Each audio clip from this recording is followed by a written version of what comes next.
Greetings and welcome to another week of my Pokemon Go progress. I'm going to talk a little bit about some different news and different tips and things that I've heard. Going to show you some screenshots from some of the folks who have been sharing their progress on Discord. And I'll talk to you about where I played this week. We're going to start with some news that have come out of various convention panels this week, and as well as some speculation and things like that. One of the things that is semi-confirmed is the availability of region-specific Pokemon. So now that this game has been out in many more countries, Japan and China being the latest that I'm aware of, there have been reports that 4 certain Pokemon have not been catchable outside of specific regions.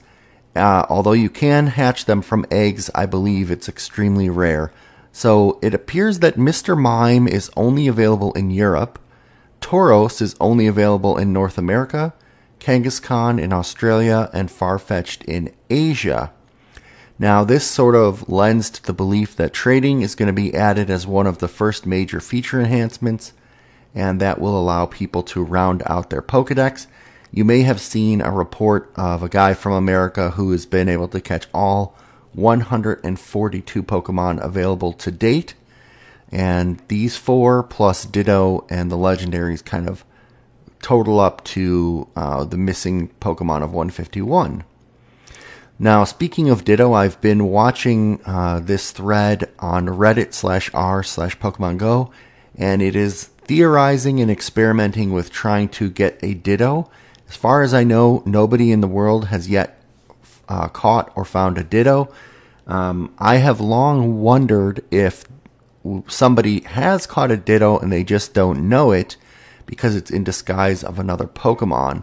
And that is the theory that you will actually catch him as something else, probably one of the starters like a Bulbasaur, and there will be something slightly off with the graphic, or maybe when you tap on the Pokemon, its animation and its cry will be a little bit off, and that's Ditto in disguise, and then maybe you rename it to Ditto or something like that, and either it will reveal itself as Ditto, or maybe you have to try and evolve it or try and trade it and it will reveal itself as Ditto. Nobody's exactly sure. I meant transfer. Nobody's exactly sure, but people are doing a lot of experiments, and this is the kind of Easter egg that I have a lot of fun trying to figure out in video games. It's so easy these days for people to crack open or reverse engineer the code and spill all the secrets. This is a secret that no one yet knows, which is really cool. There's also some news out of the panels that the legendary birds may have something to do with the team selection, and you may remember in past weeks, my theory is that based on the team that you pick, that is the first legendary bird that will show up in your game, and they will show up based on some event that Niantic triggers. After that, I am not sure if the other birds will show up or if you will be forced to trade for the other birds from other people. I have pros and cons for each of those. I'm going to wait till the official announcement of how this works before I speculate anymore. But it really does seem like trading should be coming at some point. And now that most of the countries are up, I'm hoping, again, we're going to see a stabilization performance patch, maybe fix the 3-step radar feature, which is intentionally turned off. It's not a server bug. They wanted to control the server load, so they are not calculating how many steps away your Pokemon are from you anymore. And I think that's going to get fixed up first, and then people are going to want to see birds and trading pretty quick. So we'll see. We may actually have a patch by end of summer. This is all speculation on my part. But I will note, I don't really understand why the step calculation has to be server side. Why not allow that to be on the app side? We've already seen from many external tools, websites, and apps that there is a very simple API call where you send it your coordinates and it sends you back a list of Pokemon that are nearby. So let it send you those back, and then let the game itself calculate the distances and things like that.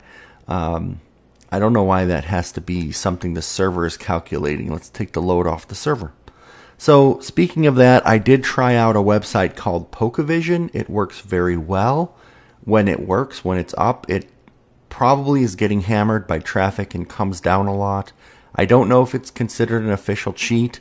And I've also seen many apps suddenly appearing which will basically it will tell you when Pokemon are nearby and how much time they have left, and it'll send you alerts on your phone without even needing Pokemon Go open. Now, I do think all of these things are cheating. However, the fact that the 3 steps and the steps bug on the nearby radar isn't currently turned on, I feel like they're somewhat justified. And Niantic can easily disable these things if they don't want people to use them. So basically, I just used Pokevision to see if it works.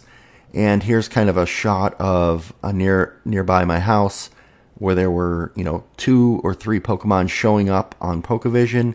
And sure enough, they were showing up on the nearby list. And when I went to those spots, sure enough, they did appear. I actually was able to get a Squirtle this way that has been eluding me actually for like 2 weeks near my house. Finally found exactly where he was, and there he was. So it works, although I do notice that Pokemon tend to show up in the app itself that aren't on Pokevision.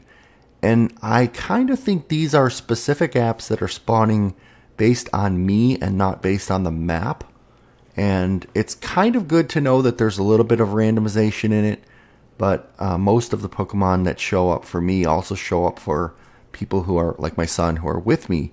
So I'm not 100% sure where the bug is. I also feel like there's a bug that Pokemon get stuck in your nearby list. And when you're traveling, like let's say via car, this one Pokemon will be in the list for like miles and miles and miles, which is obviously beyond the range of quote-unquote nearby.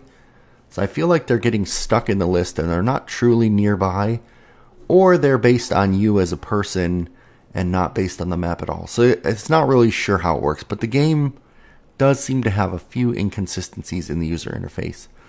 Also, Falm pointed us to a type chart which shows which moves are effective against which types. So for example, fire is really effective against grass. That's pretty obvious. Grass Pokemon, fire moves. And the one thing that is a little bit interesting but also disappointing, I don't know why they chose to do this. Either Niantic was just not informed of how Pokemon actually works, or they did some specific design. But super effective moves in Pokemon Go are not twice as effective like they are in every other Pokemon game. They are only 1.2 times effective. And you can see the meta has evolved as far as what Pokemon are put into gyms more often. Things like Slowbros and Executor, or was it Licky Tongue? Executor for sure. Some of the Pokemon that have like wide defense against wider types are being put in gyms more often at high levels, and you're starting to kind of see that people are min-maxing the Pokemon based on their gym prowess and their CP, and not based on what Pokemon people like and want in their party. So the game is not quite capturing some of the heart of other Pokemon series. I don't think they're going to do anything to change this, but it's interesting to observe at this point. Now, as far as my week goes, I started off in New Jersey. I had bought some new walking shoes because honestly, Pokemon had really just worn out my old shoes, my old gym shoes, which were already a little bit ratty. And of course, when you get new shoes, sometimes they don't fit 100% right. I ended up getting some pretty big blisters on the back of my heels. And so when I got back to Illinois, I was not really in the mood to walk as much. And not only that, but it was nearing like 100 degrees Fahrenheit. Is super hot. And not just super hot, but the humidity was like enormous humidity. And then we would get these sudden bursts of rain, and like the temperature would drop like 30 degrees. And then it would be wind, like tornado like winds. So really bad weather over the weekend in Illinois. So we didn't do a lot of walking around outside, at least 2 of the days. And I really like my mindset, like I was bothered by the fact that I wasn't going out and walking, which is a good thing.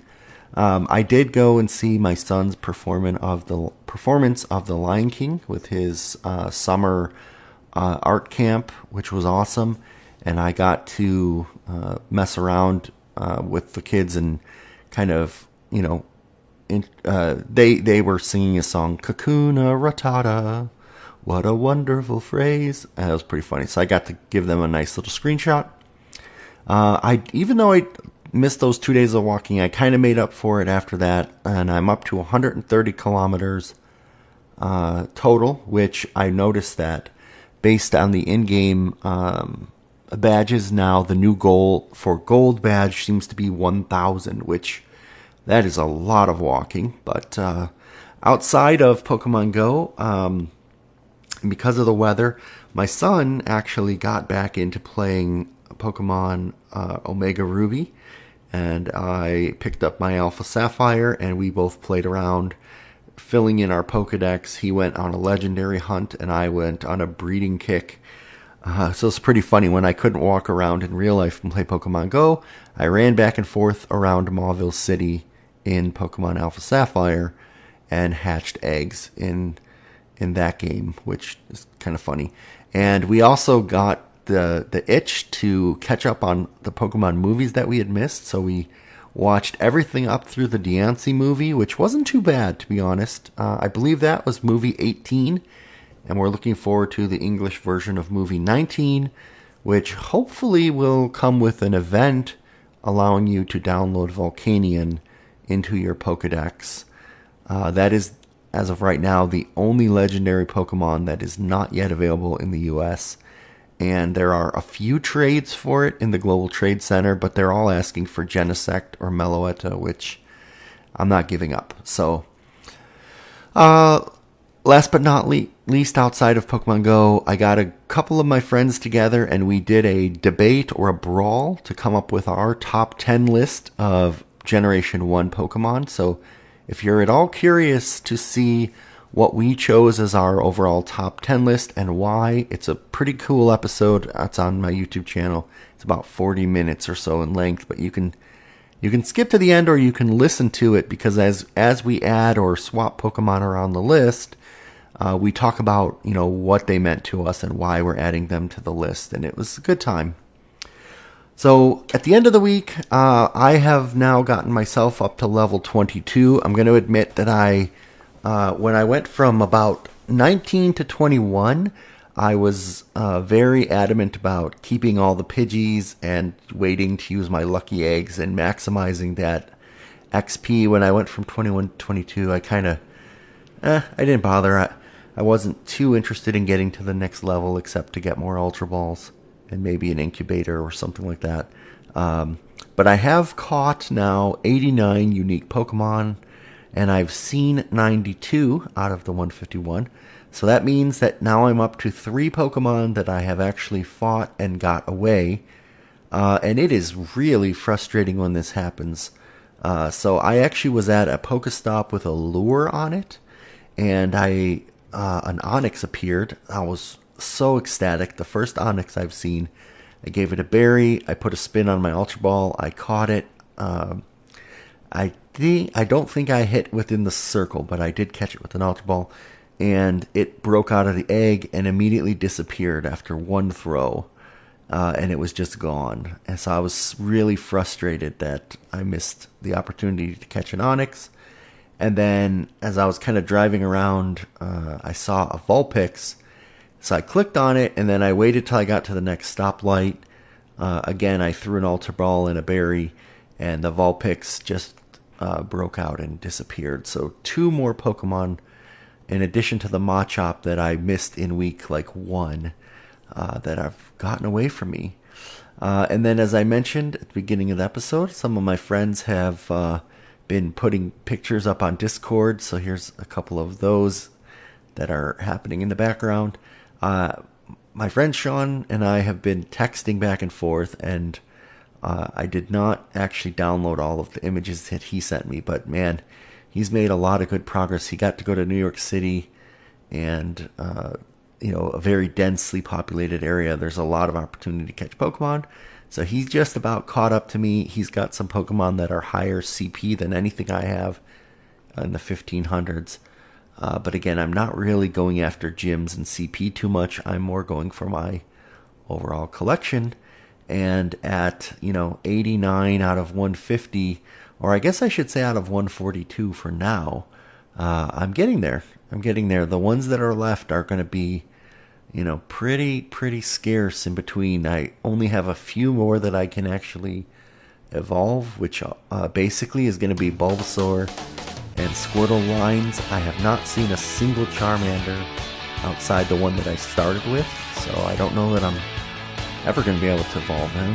I have something like 140 Magikarp candy, so still a long way to go before I get my Gyarados. And anyway, I'm still having fun with the game. Hope you enjoyed just kind of hearing about my progress. I'd love to hear in the comments how you're doing in the game.